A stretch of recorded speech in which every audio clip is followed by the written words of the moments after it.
Breaking news. A plane crashes at Canada's largest airport. We were seeing some black smoke coming from the runway. The flight that flipped over, the condition of those on board, and the investigation getting underway.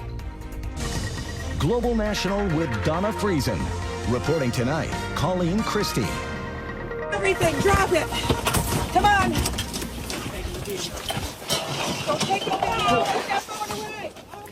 Unverified video seemingly capturing the moment dozens of passengers on board this Delta Airlines plane at Toronto's Pearson International Airport get out of the aircraft after it flipped upside down in a crash landing.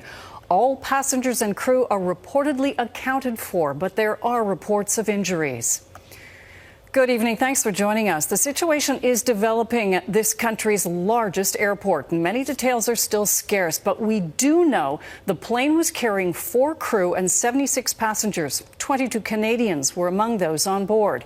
We begin with Eric Sorensen, who is at the airport. Eric, what more do you know? It was a remarkable scene here this afternoon at Pearson Airport, Colleen.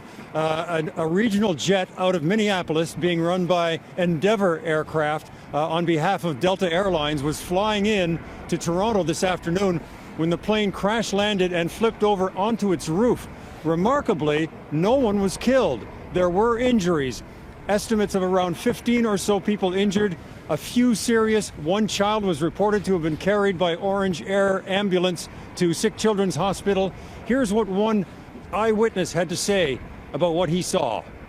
We were doing some plane spotting over on that plaza over there at the intersection, and we saw something, some big smoke coming over the airport. So we rushed here to check out what exactly was happening.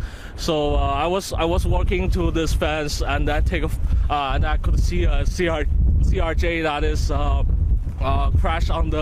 possibly crashed on the airport. The airplane is flipped.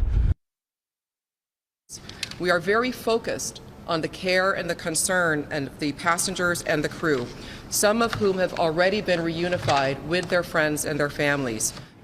That news conference just happening from the Toronto Airport Authority. Remarkably, there were no fatalities. There were some injuries, and we'll get more details on that as we go. But now the investigation will begin. The National Transportation Safety Board of Canada will lead that investigation. The U.S. Federal Aviation Administration is also sending investigators. They'll be looking to see, first of all, was there human error on the part of pilots or air traffic controllers? Was there a catastrophic failure, perhaps, on the part of the plane, some kind of mechanical failure? Or